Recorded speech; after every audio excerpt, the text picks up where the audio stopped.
Un saludo muy dominicanista a todas las amigas y amigos de nuestro espacio, su espacio. Hablan los generales de nuestro canal Dominicaneando. Debo decirles, enviarles un saludo muy especial a lo que se llama la diáspora dominicana en todos los países del mundo, pero en especial también para aquellos que no son dominicanos ni de origen, sino que simpatizan con la República Dominicana y donde tenemos Buena audiencia. muy buena audiencia que se hace latente en los comentarios que recibimos. Que por cierto, debemos decirle, Marichal, después de darte tu consabido saludo, Dominicanista. muy dominicanista, a ti Sí, también, claro. decirles que le damos una gran importancia a sus comentarios. Sí. No sé si el productor lo está respondiendo adecuadamente, pero siempre él me consulta cosas, o te consulta cosas Sí. a ti de datos muy precisos que se preguntan ahí y los damos. Yo creo que es una guía importante para el desarrollo del programa. Claro. En el día de hoy, mi introducción, Marichal, va a ser corta. Eso espero. Por la sencilla razón de que el invitado de hoy es nuestro viejo amigo, nuestro viejo admirado y respetado amigo, Fafa Taveras. Bueno, pero tengo que hacer una introducción, de todas maneras. Sí, pero corta. Pero no tan corta, porque el personaje obliga, ¿verdad?, a ciertas ponderaciones, pero yo no voy a entrar en el mundo de las ponderaciones. Yo solamente voy a decir que a mí, desde muy temprano, me llamó mucho la atención el personaje de Fafa Taveras. Y ahora, después de tantos años de conocerlo y seguir sus pasos, no inteligencia, sino No. como figura nacional, le quiero decir que la característica más interesante que yo quiero que se repare en Fafa Taveras, ¿tú sabes cuál es? No. Que nacido en el fragor de la lucha antitrujillista, no puedo decir de las primeras, ¿verdad? Pero No. lo que fue en la contemporaneidad, que es donde encaja nuestro programa. Este es un programa, Fafa, de la última, es un programa de historia militar, pero contemporánea. En todos los eventos que han participado en la Fuerza Armada, pero no en la antigüedad. Estamos hablando en los últimos 64 años. Y entonces, principalmente, ¿verdad?, el papel de las Fuerzas Armadas, de una manera objetiva. Pero yo digo que lo que más me llama la atención de Fafa Taveras es que Fafa Taveras, desde que comenzó en los fragores de la lucha antitrujillista, que déjame decirte, miembro de lo que se ha llamado el complot de Velado, él no simplemente entró en el complot de Velado, sino que fue una pieza ingente en ese proceso, pero tuvo en la 40, sufrió los rigores de eso, o sea que es un testigo de excepción. Pero lo que a mí me llama más la atención es que Fafa Taveras, desde el punto de vista político, nunca ha bajado el fusil en su trinchera. Nunca. Y entonces se va transmutando con mucha dignidad y beneficiado por su amplia experiencia para enfrentar los problemas nacionales en todos los periodos. Por ejemplo, para no seguir por ese trillo que a Marichal le molesta un poquito. Es lo largo. Sí, tú sabes lo que es. A mí ya yo era coronel cuando eso.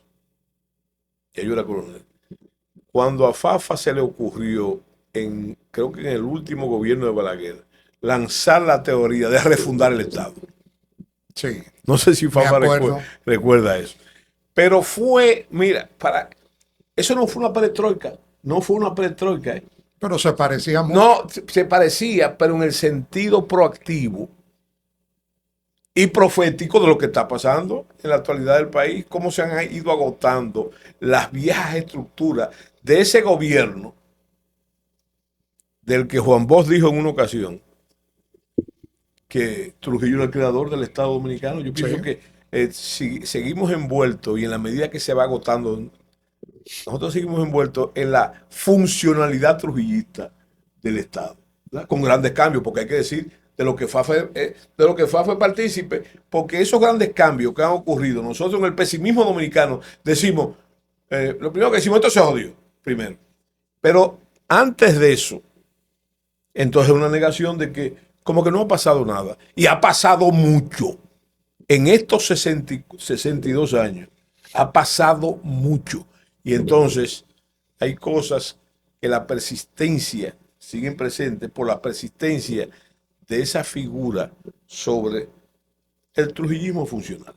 Bueno, pero vamos a darle paso a don Fafa Tavera con un saludo muy dominicanista y diciéndole además que nuestro interés es que con tu voz autorizada, no porque tú participaras o no participaras en el secuestro, pero si tú eres una voz autorizada para decir qué estaba pasando en ese momento, por qué se llegó a ese como método de lucha al secuestro, pero además, ¿cuál era en ese momento la dinámica del doctor Balaguer? Pero déjame decirte una cosa, una dinámica que querramos o no, arrastraba la Policía Nacional y las Fuerzas Armadas.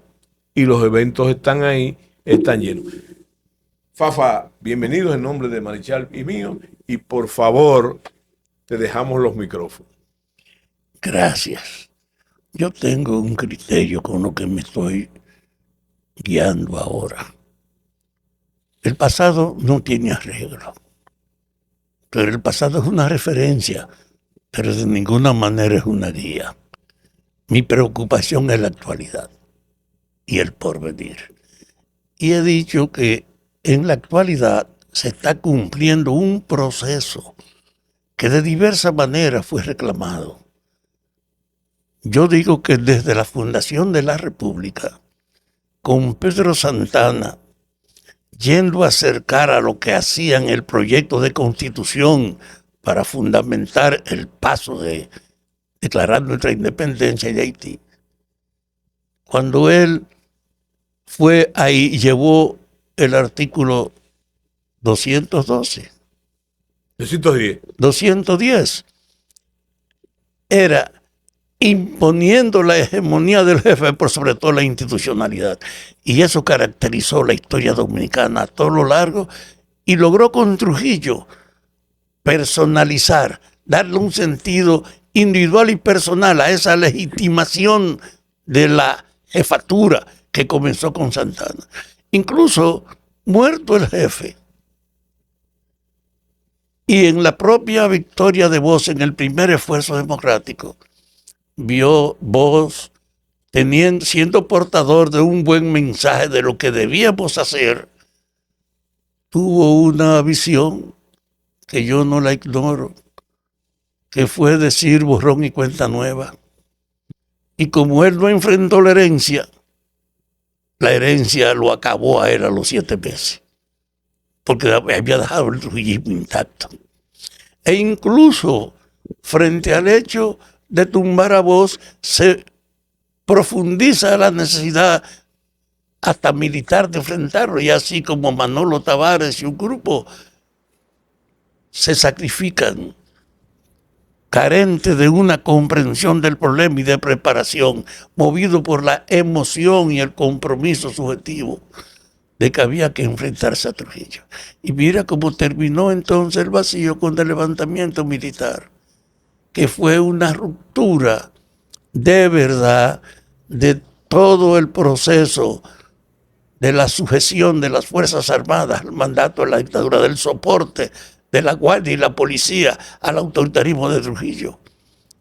El impacto de Bosch creó condiciones para que gente como el coronel Fernández Domínguez se dedicara incluso entre los militares, aún estando fuera del país, a forjar la idea de que eso no se podía aguantar.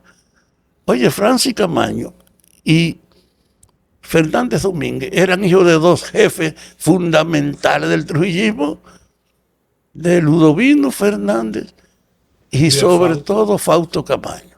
Eran 2 soportes. Y ellos, por tanto, eran gente vinculada personalmente.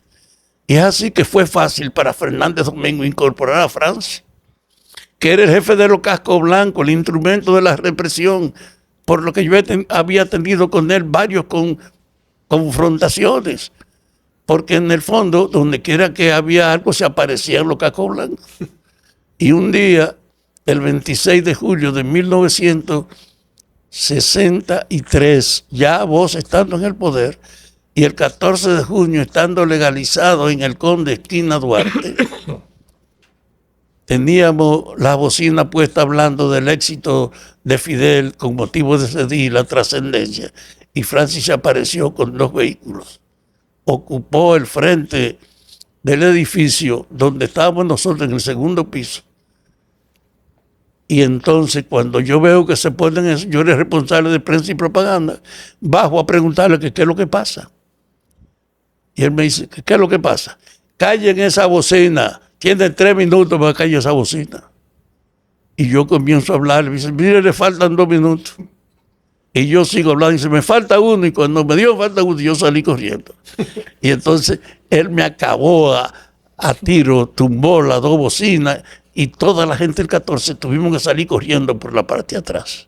Si teníamos ese antecedente, Francis y yo, de confrontación.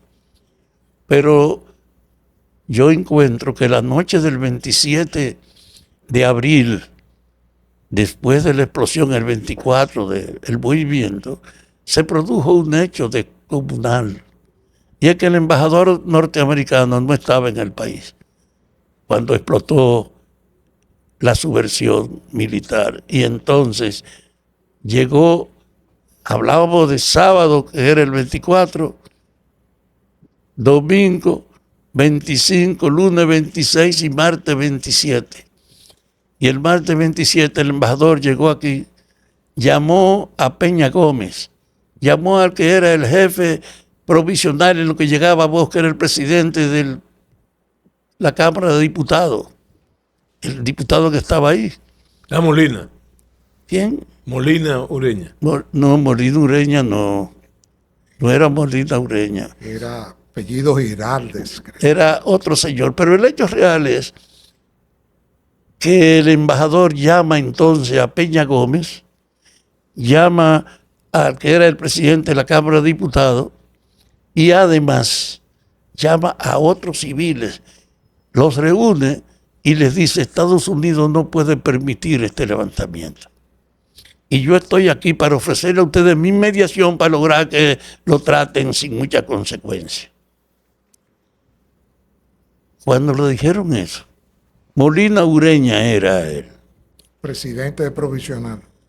Y entonces Peña Gómez y él salieron y se asilaron en lo que entendían lo que podía pasar. Y los otros que estaban ahí también. Y entonces el embajador salió fuera de la embajada y ahí estaba Montearache, estaba Camaño, estaban todos, y él los reúne para decirle a ellos lo que le ha dicho a los políticos. Yo vengo de decirle a los políticos lo que les voy a decir a ustedes. Yo quiero que ustedes sepan que Estados Unidos no tolera ni permitirá este levantamiento, que de ninguna manera podemos pasarlo por alto. Ahora yo estoy aquí para mediar en que hay una solución adecuada para ustedes en la protección. Francis me hizo la versión a mí. Cuando yo escuché eso, me dice Francis, yo me arremangué porque sentí un calor inmenso en el cuerpo. Y le dije, mire, maldito embajador, yo prefiero ir al puente a morir con honor que aceptar su capitulación que usted nos recomienda. Y Francis salió ese día 27 a morir con honor al puente. Y como la gente del CEFA que estaba de aquel lado sabía lo que estaba haciendo el embajador y la respuesta, se concentró como para venir a tomar la ciudad. Mire, escúcheme que lo interrumpa, pero no podía dejar pasar por alto algo que usted dijo, que yo repito mucho, al principio de su locución. La historia no se puede corregir. Es un oficio de necios. Claro. Tratar de corregir. Para lo único que sirve la historia realmente. Una referencia. Es como una referencia para lidiar con el presente, pero sobre todo para proyectar el futuro. Esa es la primera observación. Pero usted acaba de corregir un entuerto histórico interesante. En esa recreación, y es la siguiente, que hubo 2 posiciones de la embajada. La primera que usted dijo, que fue así mismo. La segunda con la llegada del embajador, ¿verdad? Porque el embajador llegó, John Barlow Martin, anterior al 27. Y entonces eso de Camaño que hay que destacar. Una vez asilado en la embajada, lo fue a buscar Montearache, lo fue a buscar Chibú, que era tío de él, un oficial de la policía, y Claudio Camaño. Y ahí es que él se decide, Camaño se decide, y ahí se montó en el caballo de la historia, a lo que usted ha dicho, que se fue a morir. ¿Qué le confesó? Prefiero morir con honor en el puente que aceptar esta propuesta miserable que usted nos hace. Naturalmente Camaño no era un intelectual ni tenía esas pretensiones, pero a mí hay una frase que todavía me sobrecoge de Camaño, en las negociaciones ya al final de la guerra, que él dice, cuando le preguntan el resultado cuando sale, ¿verdad? Y él dice algo que no se me ha olvidado jamás. Él dice: los chismes de los políticos son más sucios que la bota yanqui. ¿Verdad? Una frase demoledora. Pero déjame terminarte la versión. Sí. Cuando Francis sale a morir con honor, yo era junto con Juan Miguel Román, las dos personas que había una lucha interna en el 14 de dos corrientes. Y yo le digo, mira, en una situación ahora que es la cuestión militar, no puede predominar uno sobre el otro. Solo dos representantes de las corrientes, pero que nos entendamos, podemos ser. Somos Juan Miguel y yo. Se acabó la discusión y nos condenaron a nosotros dos como los responsables militares. Pues esa tarde yo estaba en el puente con 50 jóvenes armados en 5 grupos de 10. Y allá nos encontramos con Francis, fuimos parte de todo el esfuerzo y la resistencia, e incluso de ver cómo venían 9 tanques, intentaron entrar, porque el Cefa creía que estaba de robo porque le habían desbaratado a la oposición. ¿A qué hora usted recuerda que llegó, más o menos, ¿verdad? Llegó Camaño, ya usted estaba allá, que llegó Camaño el 27. Yo supongo que eran como las 2:30 de la tarde. Y entonces, en ese esfuerzo, nosotros acabamos con los tanques que llegaron, en forma tal que yo regresé a mi comando con un tanque de lo que nosotros retuvimos ahí, y nos dio la ilusión de que habíamos derrotado al Cefa cuando llegó la noche, porque le destruimos su entrada, conseguimos esos artefactos como los tanques y además las armas que tenían la infantería que lo acompañaba. Y en la noche del 27, por mi viejo conflicto, yo voy entonces, tenía mi comando en La Beler, esquina José Gabriel García, en una casa de uno de los Vargas. Y Camaño apareció y se metió en la calle Beler esa noche. Y bien me dice, allí está Camaño.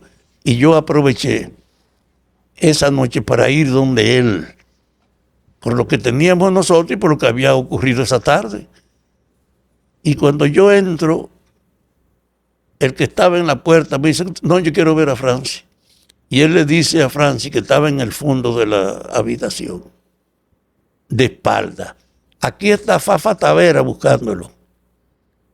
Y Camaño se voltea y viene hacia mí con un plato esmaltado, comiendo yuca con salchichón con la mano. Él había venido.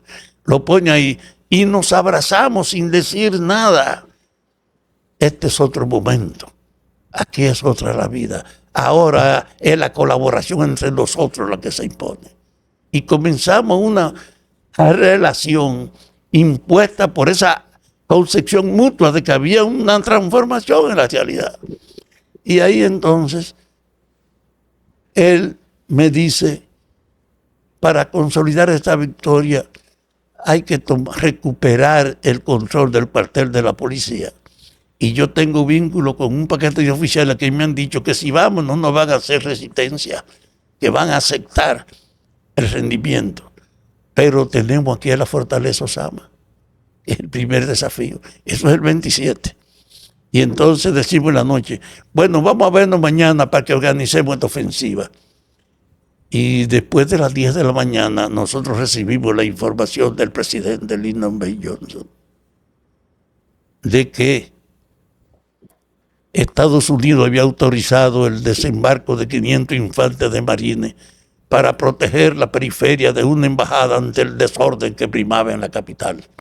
Y cuando vimos eso, Francis me dijo, hay que acelerar la decisión de nosotros. Bueno, aquí el que está es la fortaleza. El local de la policía es más distante y más disperso. Vamos a acelerar la toma de la fortaleza 28, después que oímos eso. Y el 29 nos planteamos los intercambios y coincidimos para que el día 30 él mandó a Lora Fernández con un tanque y un artillero junto con un grupo de oficiales, y yo fui con mis 50 muchachos organizados ahí. Y estando ahí, vinieron entonces los aviones del CEFA y nos metrallaron y se dispersaron la gente, y en esa dispersión el tanque que trajo Lora Fernández quedó sin el artillero porque era un CEFA preso que aprovechó la situación para irse. Y dejarnos a nosotros entonces con ese tanque sin uso creó un pánico inmenso, y yo le digo, no se preocupen, coño, que yo soy artillero. Y nadie creía eso. Yo había estado 12 meses en el ejército cubano después que tumbaron a Bosch. Y gracias a ellos yo tenía idea de cómo manejar un helicóptero y cómo ser un artillero. Y cuando dije eso y yo me meto en el tanque, la muchachada que está ahí, Homero y Amaury, se subieron arriba del tanque por afuera. Cuando yo disparé el primer cañonazo de la fortaleza, los dos fueron lanzados sobre la pared y por poco los mato a los dos. Pero el hecho cierto es que eso cambió la situación. Y dentro de la fortaleza estaba ya Francis, el socio, el otro Camaño, Claudio Camaño, con otros, había entrado por Frente del Caribe y estaban dentro. Y entonces, cuando nosotros tiramos el segundo cañonazo, él dice, salieron banderas blancas de todos los sitios allá adentro. Por eso no hay muertos en la fortaleza Osama. Porque en el fondo, cuando ellos sienten esa, aceptan, estaban cercados, era una locura hacer resistencia.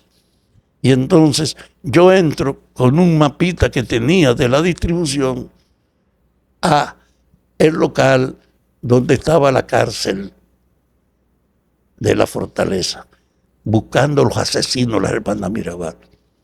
Por poco me mata ya un teniente que había, pues estaba abierto la lotería. Que por cierto se escaparon. Y, no, porque la noche anterior, Montes Arache, sabiendo lo que habíamos conversado, llamó a la gente de la fortaleza que le entregaran a esa gente porque el 14 se entraba ahí y lo iba a matar. Y le entregaron el 27, el día 29 en la noche, a los asesinos que yo no encontré buscándolos. Porque yo los conocía porque a mí fue que ellos me confesaron la forma en que mataron a la Mirabal, por lo que pasó antes. Desde ese punto de vista, lo que nos quedó ahí adentro fue ir a donde estaba el depósito de las armas. Yo salí con 23 armas personal, cargando en mis hombros y llamando a los 8 para que fueran. Y el 14 se armó gracias a esa acción de la fortaleza con más de 300 compañeros armados. Así surgió eso. Yo lo cuento. Sumamente interesante. Que por cierto, no sé si tú lo sabías, seguro que lo sabes, aquí estaba, para el asalto a la fortaleza Osama, estaba Taxul, que escribió un diario sobre eso. Qué interesante, porque eso dice, fíjate la gradualidad, lo que ellos entraron primero fue que eran 500 marines, que era un regimiento de infantería marina que iba a desembarcar por Jaina. Eso era lo que había en el boxe. No, eso es lo que anunciaron el 28. Eso era lo que había. Y nosotros en el 30, mientras ese proceso se está dando, organizamos la toma de la fortaleza con el compromiso después de ir al cuartel de la policía. Hago esta referencia de esos detalles porque yo sé que no ha habido una divulgación organizada de lo que pasó, y esas son experiencias de uno que estuvo participando ahí. Y el hecho de que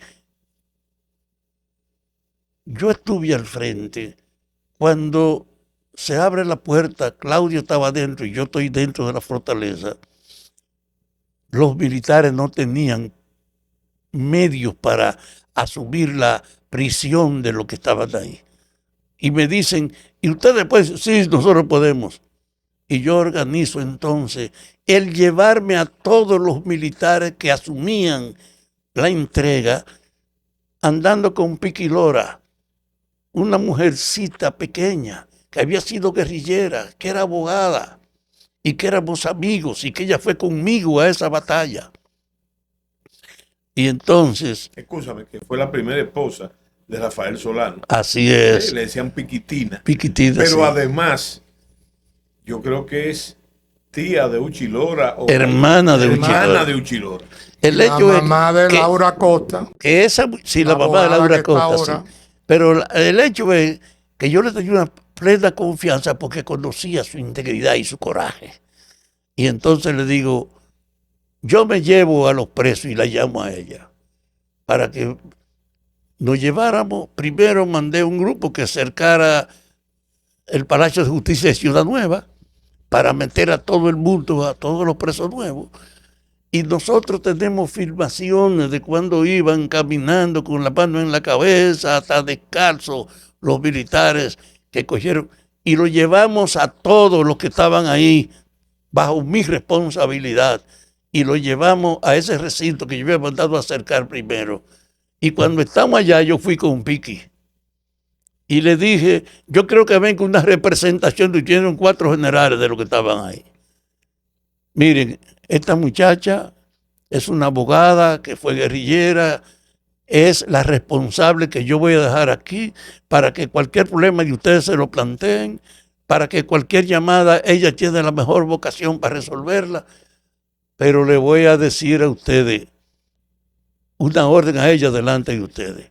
Piqui cumple de la mejor manera, respetando la condición de estos prisioneros. Pero si alguno te falta el respeto, mátalo, porque la guerra no es un relajo. No pasó nada y yo no tengo un solo militar que me haya echado en cara que le di un tratamiento indecoroso. Yo tuve 7 días con ellos ahí hasta que Francis planteó la recuperación de ese control, habilitando la escuela Salomé Ureña, donde llevaron entonces a los presos. Pero fue un momento profundamente trascendente para mi vida, porque yo he dicho que yo soy un hombre afortunado, pero yo he ayudado a mi suerte, en el sentido que yo me formé en Cuba, militar técnicamente, pero yo había estado en la 40 y en la 40 adquirí una formación que nunca me se separó de mí, y es que el que me dio la pela, los 2 policías que me acabaron, uno con un alambre tejido entre ellos, el otro con un huevo de toro, contando los golpes por exigencia de César Rodríguez Villeta, que está vivo, yo creo todavía en Vallaguana, y le dijo, cuenten los golpes, y me dieron 51 fuetos y me partieron toda la base y la espalda. Y cuando yo me paro del suelo y voy a la llave a quitarme de encima eso, el que me dio más duro, el que tenía el alambre, fue y me dijo, señor, yo no sé cómo usted se llama y por lo tanto yo no tengo nada personal contra usted, pero entiende, este es mi trabajo. Y yo tenía las esposas puestas y coño, hasta el verdugo es una víctima. Y eso me permitió no tener odio ni rencor, ni siquiera con lo que me maltrataban, porque lo entendíamos como un instrumento. Y vivir sin odio ni rencor ha sido para mí un recurso inmenso, nutrido ahí en una fuente que es para usted acumular rencores. Por eso yo no tuve ningún problema con ninguno de los militares bajo mi responsabilidad, ni con ningún maltrato, al grado, lo repito, que nunca me he encontrado con nadie que me pida cuenta o me eche en cara algún comportamiento. Yo de ese tiempo siempre recuerdo el respeto con lo que traté a los derrotados, porque yo sabía que ese era el espíritu con el que había que comportarse. Y quería aprovechar esto para echar a andar esa visión. No, y sobre todo, que eso tiene nombre. Ese comportamiento, en este caso revolucionario, es lo que nosotros llamamos, en términos de buena doctrina, el derecho humanitario de guerra.